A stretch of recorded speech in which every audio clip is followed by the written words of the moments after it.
tell us what it is and how you got into it. It is magical. Excellent. Fantasy photography is creating a world all your own, pulling from folklore and various things that the brain kind of comes up with, things that you want to believe in that you can't quite believe in because you can't quite see it. I love all of that stuff, and from a child, that was the thing. You watch Star Trek, and you're watching Lord of the Rings and all those cool shows, and you sort of want to bring that into your everyday life. So that's kind of how I got to where I am with my photography. So you started out as a professional photographer? Ish. Ish. Okay, you want to explain that? Well, I mean, yeah, everybody starts somewhere. You know, Yeah. I started off at a young age with a film camera and evolved into the digital, and I've shot things I'm not proud of. But, you know, you sort of grow on that. So I eventually became, you know, I guess a professional photographer, and found my focus and my enjoyment in conceptual and fine art photography with self-portraits and stuff like that. And that's kind of where we are now. Great. Tell us some of the challenges that you face, like where do you come up with the idea for the subjects or the locations? There's a lot of challenges when it comes to what I'm doing. I used to have a planning day midway through the week where I would plan out, I would sketch out a concept, and I'd come up with all of the props that I needed. And I've gotten a little bit lazy with that. And sometimes it's the day of where I'm sat on my couch in the morning going, what are we going to do today?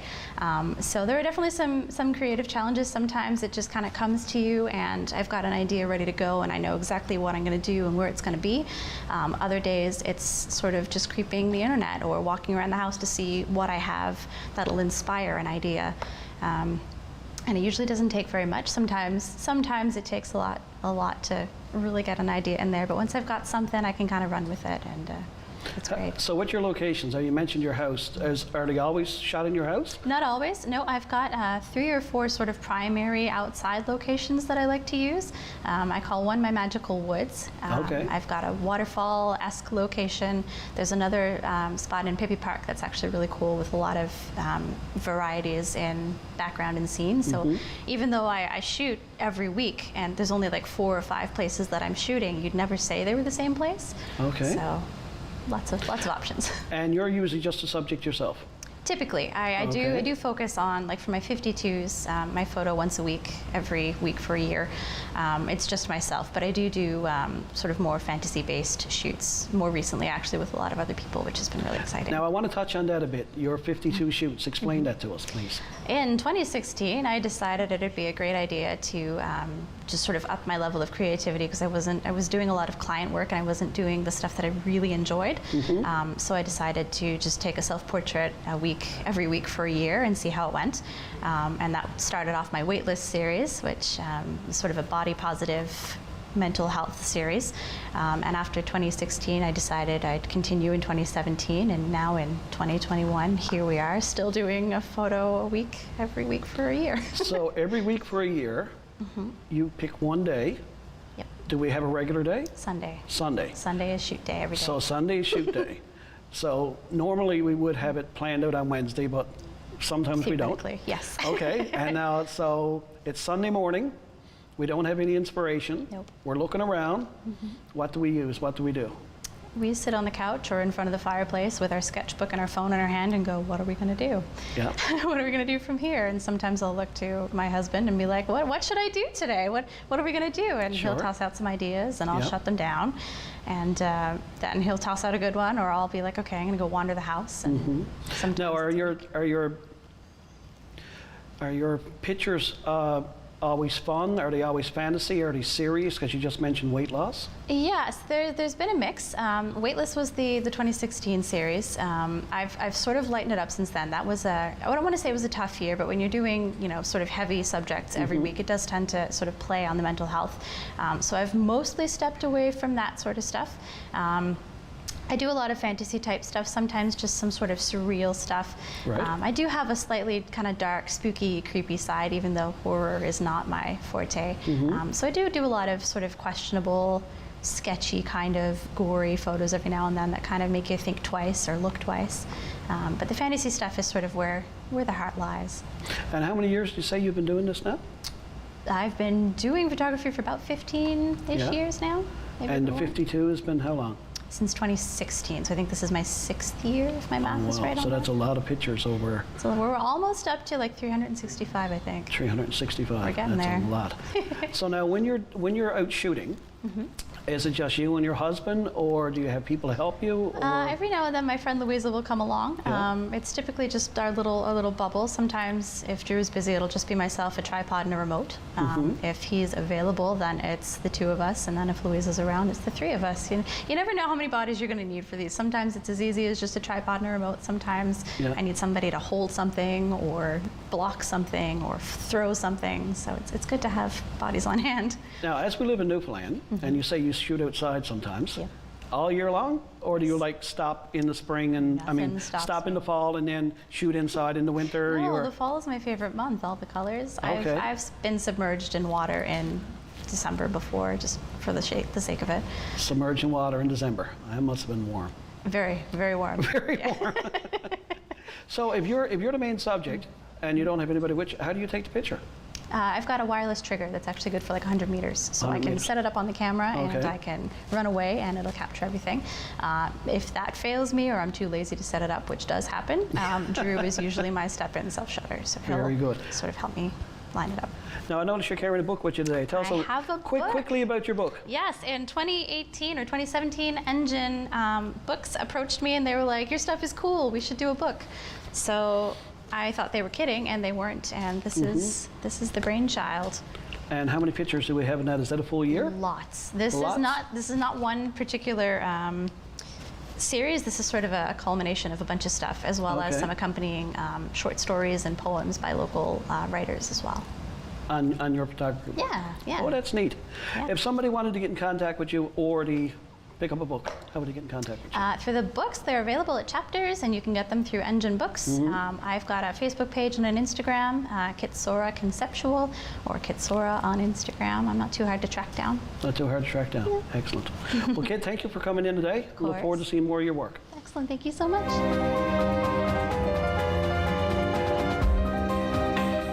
Hey guys, I'm just here checking out the Canadarm that's used on the International Space Station. Kit, thank you for showing us into the world of fantasy photography. Next up, we have Drew, who's going to show us all about the game Warhammer 40K.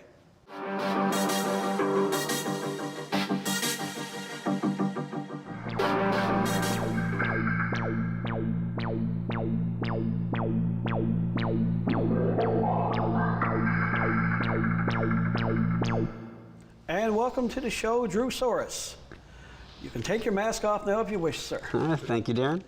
That is an amazing looking mask. You're going to have to tell us about that before we get into talking about Warhammer 40K. This is actually a birthday gift from a couple of friends.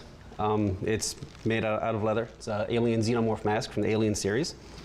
This is the face hugger. Latches onto your face and puts the eggs in where the alien chest bursters gestate and pop out. Nice Yes. fun. It's a Nice. bit of creepy humor for the mask wearing times. Yeah, yeah. And I guess during COVID now, a lot of people don't mind you wearing that. No, I get some strange looks in Sobeys, Yes, I bet. but yeah, it serves the purpose. You actually wear it I out wear this out, yeah. Oh, that's amazing. Cool.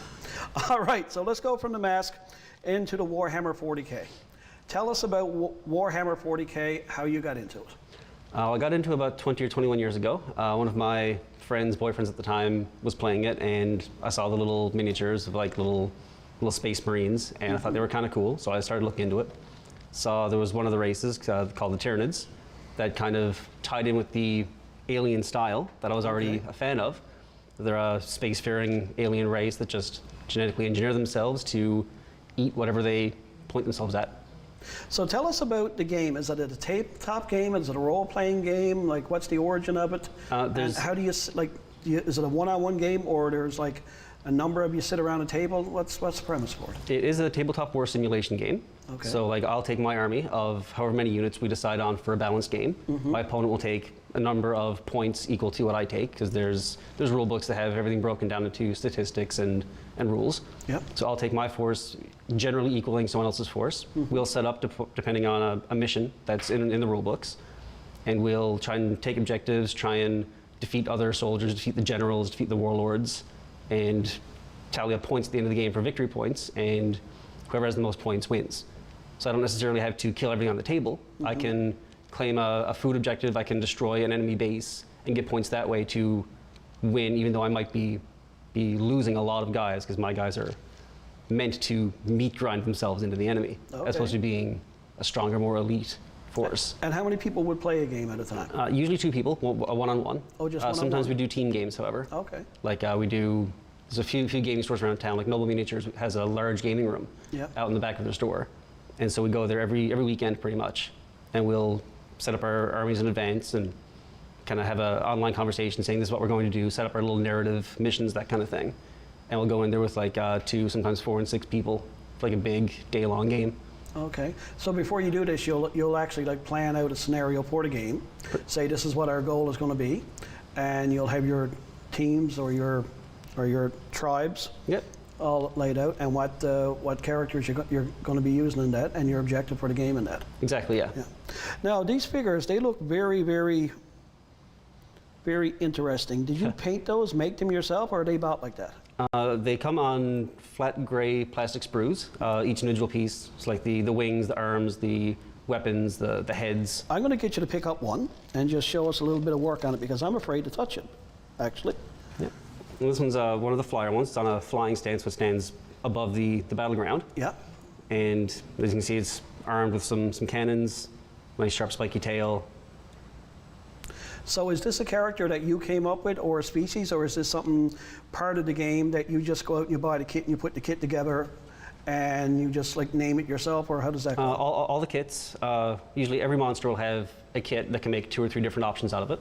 Yep. And so like this one's a standard, like out of the rule book monster, as are all of the rest of these guys. Mm-hmm. And so I just kind of chose which one of the 2 monsters to make, built it, painted it. So these creatures now, is that like in the world of Warhammer, is that an actual creature, or is that a vehicle with a person inside of it? That's a creature. That's a creature. These are all giant alien monstrosities that just land on a planet and say, this looks tasty. Oh, okay. They eat everything, they drink the oceans, breathe the atmosphere, fly off to the next planet. All right, so in the army that we would call it, you have this creature. Mm-hmm. What else would you have, in like what levels would you have? Are there humans in this, or? There are humans, not in my faction. Okay. But like I was saying earlier, there's different factions. The human factions, there's orc factions, there's elf factions. Yeah. There's like an entire space human empire that's in various different like space marines and general run-of-the-mill army people, like non-augmented people, just hoping that their little assault rifle managed to kill one of these things before the 20 behind it killed them. Gotcha, okay. So if you wanted to get into Warhammer 40K, is any local stores sell this, or is it mostly all online? There's several stores locally that do it. Like I said, my personal favorite is Noble Miniatures out in CBS. That's where I play most Saturdays. Okay. He has pretty much the entire range available at the store. Anything that he doesn't have in store, he can order in pretty quickly for you.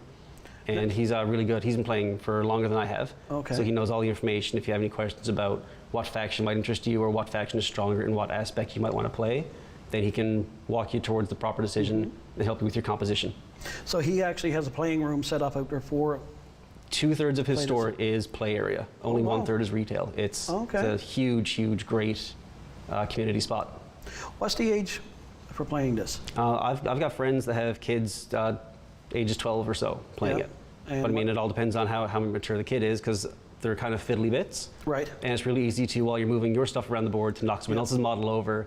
So you got to be a little bit kind of considerate about that. Okay. But I mean, any age can really play, because you can play smaller version games with just 20 or 30 models, or you can play with 500 or 600 models. So is there a league, or if someone want to get into it, they probably just contact Noble Miniatures? And there are global leagues. Oh, is it? Okay. But locally, we just kind of we'll do like local store tournaments every now and then. There's not really a league per se. Okay. But there's several like online Facebook groups where we kind of get together and say, hey, I'm looking for a game on Saturday at 2 o'clock. Does anyone want to play?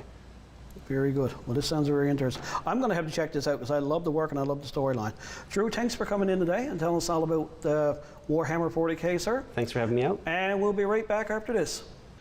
If you have comments or guest ideas for Pocket Universe, please email darren.pocketuniverse@gmail.com. Wow, this looks like something that Drew would make. Speaking about Drew, Thank you, buddy, for showing us into the world of Warhammer 40K. Next up, we got Amanda Skinner from Heroes and Hobbies, who's going to bring us into the world of comic books.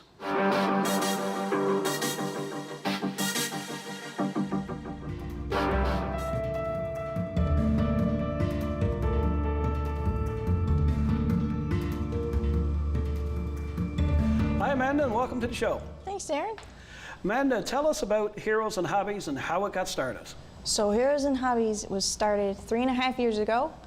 My mom actually said to me one day, she came into my house, she saw my room, and she said, "Man, you really need a store." I said, "You know what, you're probably right." So I gave it a go, and here we are, 3.5 years later.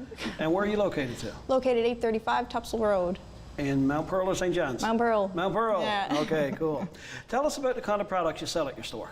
So we've got comics, Funko Pops, trading cards, board games. My goodness, Now you miniatures. brought along some things here today. Yes. What do we got? Looks like we got a can of soft drink, in case we're thirsty. So that's the new thing. That's the new thing. What This is the new thing. It looks like a can of soft drink. So it's- Even got soda marked on it here. Yeah, so that's what it is. Okay, Well, it's good. not really a can of Did soda. you bring one for me too, or? No, sorry. Boy, come on. Oh well. So these are a new thing by Funko Pops. Okay. Called Funko. And it's got a little figure on the inside of it. And this is what it looks like. He matches my shirt. Yeah. sort of. It's what the Yeah, right let's one. do that. Yeah, so they're great little things. That's cool. Let me see. They're, So are Funko Pops still available? they are. Yeah, still making their rounds. They're still coming out making with their new rounds. ones all the time. All the yeah. time. You can get little Funko Pops of everything. Oh, well. Isn't that cool? That's a cool little Batman dude. And with these things, you can get chases. So he could be all gold, he could glow in the dark. You don't Okay. know which one you're going to get because it's sealed, right? Oh, excellent. All right, what else do we have? So we've got a Boba Fett action figure. We carry action figures, Marvel Legends, DC, DC, just a little, all the major brands of comics. all the major brands. Now, this comic here you've got in a case. Why did we have that one in the case? So this one is a graded comic. You can send this off. You can send any comic book off to be graded, and then it'll come back. It might be a 9.0. It could be a 2.0. Depends on what it is and what condition it's in, and then that just encapsulates it Okay. and protects it for the rest So of that's its a life. service that you offer at your store? It is, yeah. So you just submit the book, and then it goes off for 4 to 6 months, and then it comes back, and then you get it in this nice little case. So someone just brings it in your store, say, Amanda, I want to get this valued? Yeah, graded. And graded? Yeah. That's the proper word, graded? Yeah. And you'll take it and you'll send it off for them? Yep. And so, okay, so this one here now, this says a number 7 on it. Right. Why does that say 7 and not less or not more? What would make a difference to it? So it depends on if you've got bindings, if there's color fading, if it's got a tear in it, if there's markings on it anywhere. So they do all of that. And Okay. each thing bumps it down or bumps it up. Okay. Right? Yeah. So somebody, if they had like an old collection of comics, they can bring them into you if they wanted to get this done. Oh, God, it's nice in the back. Nice, eh? Yeah. Oh. And this comes in a nice little case. Yeah. Now, what's the cost of getting something like this done? So it's about $60 per current book. Okay. Yeah. And this one is, okay, so this one's a number 7, or 70, number 7. Number So what would that be valued at? That's a tough one because right now the pandemic has actually drove this market to the moon. Seriously? Yeah. So what it would be and what it is are two different things, I think. Okay. Yeah. So it depends on what it's all worth to you, Okay. really, what it comes down to. So what would this be worth to a collector? 400? 400? Yeah, around there. Oh, okay. Yeah. So let's go on to the next. Let's forget about that guy. Yeah. Let's go on to something else now. Whoop. Oh, well, there's Got it. 400. All right, so explain this guy. Now, why is this? So if someone comes into your shop, they want to get comics. I know this one's in a little bag and a card. Yep. Is that something that all the comics come like, or is that an extra little something that you do, or? You can ask for a bag and a board. Not everybody wants a bag and a board, but No. you do if you're a collector. You want to keep them good, right? Yeah. You want to keep them in good condition, pristine. So do you find like a lot of people now are collectors, or people just do it like to read the comics and then it's like the comic is tossed, or do they keep the comics, or what happens Collectors. from collectors? Yeah, all Mostly collectors. all collectors. Yeah. They come in with piles of books and, yeah, it's great. Now, what's like when I was growing up, it was like mostly young boys in the comic books. So I'm going back 5 or 6 years. That's right, yeah. 5 or 6 years, when I was younger. So what audience do you have now for comics? Like, what's the youngest? What's your youngest customers for comics, and what's your, say, oldest? Oh my gosh, the youngest is 2 years old. Seriously? Yeah. Families. I'm a very family-based store. I like to have the families involved. My logo, it shows a male and a female, but I want it to make sure that everybody is welcome, right? It's an inclusive, safe place for everybody. Yeah, okay. Yeah. Now, you mentioned, how old again was the youngest? About 2, yeah. 2? So what kind of comics, would there be comics for someone that young? Absolutely, yeah. Like, what would be an example for that now? Well, you could always do, Marvel Action is always a good one to start with. Oh, seriously? Yeah, so there's only like a couple of words per page, and then most of it is the pictures, right? Most of the pictures, yeah, okay. and then get them into the reading. Yeah, that's excellent. Now, you mentioned Marvel, DC still on the go. With all the new Marvel movies, has that impacted the sale of comics much? Well, it did the first little bit, but now because of the pandemic, I mean, everything has changed. There is no new movies, there is no theaters, there's no hype. No. I mean, you could watch it online. That's right. Yep. That's right. Okay, well, all right, Amanda, thanks for coming in and showing us a little bit of the world of a comic book store. Thanks for showing us the comics. I'll find that other one somewhere. It's gone. He's gone, so we'll forget about that one. He's only worth like $400 or whatever it was. All right, Amanda, thank you for coming in. Thank you. All right, guys, so that's a little look into the world of a comic book store. We'll be right back after this.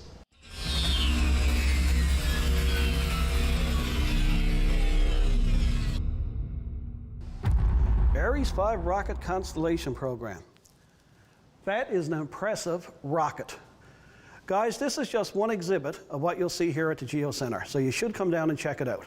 I want to say thank you to the Geo Center for letting us come in and shoot the show. I want to say a big thank you to our guests today, Kit, who showed us all about her fantasy photography, Drew, who showed us about Warhammer 40K, and Amanda, who talked all about comics and her comic book store, Heroes and Hobbies. I also want to make sure you guys come back next time because I've got a lot more new guests and a lot great subjects to talk about. But before we go, I got to get into this rocket. See you soon.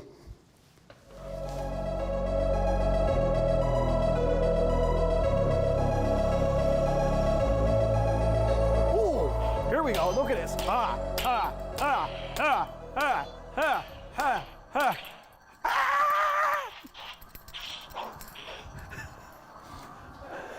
And this is actually what an internal chassis of a lightsaber looks like. Oh, wow. So the control board, the battery, the speaker are all in one assembly, and it keeps it all protected inside the hilt. Inside the hilt. So these sensors are in this also? Yep, the sensors are in the board in the front. Wicked. All in one shot. Everything's all together. Yep, so that's the same board that is in this guy. It's in that guy there. And that chamber is going to be going in this lightsaber. You can take that because I'll break that. Well, this one's currently under construction, so there's not much to break yet. Good. Good, good, good. I really love that one, though, because like when I think of Star Wars, that's the one, Luke's one, right? That's Luke's. So like Godzilla's my thing. I got a lot of Godzilla stuff and Marvel stuff and whatnot. So I see a monument or landmark and I want to capture that in a way and try to put a spin on it. Right. So like something like this, I'll go out and get the shot first. And then I'll go home and pose them accordingly. Shots like this guy here, I physically take them out with me. And pose them up, and I look like a fool because I take toys around downtown. Got my camera out, and I'm holding it out like this here, trying to get the angle right down on my knees or down on my stomach, and just having fun with it, right? Getting weird looks from folks. Well, that makes the world go around. Got some props you brought along here today. Just give us a little. I do now. Just give us a little. This is actually, it was supposed to have batteries in it, but I didn't do that. This is one of the things that was available at the, I want to say at one of the dollar stores or at Value Village. A steampunk gun. Again, not too many years, but just like the sci-fi gun, a little bit, again, they're going with the browns, the sepia tones. These glasses, believe it or not, as I put these on there now. Oh, they're neat. These were bought at a regular store as regular sunglasses. I walked in and went, ha. Ha. Told all the steampunkers, they ran them in, they bought them out.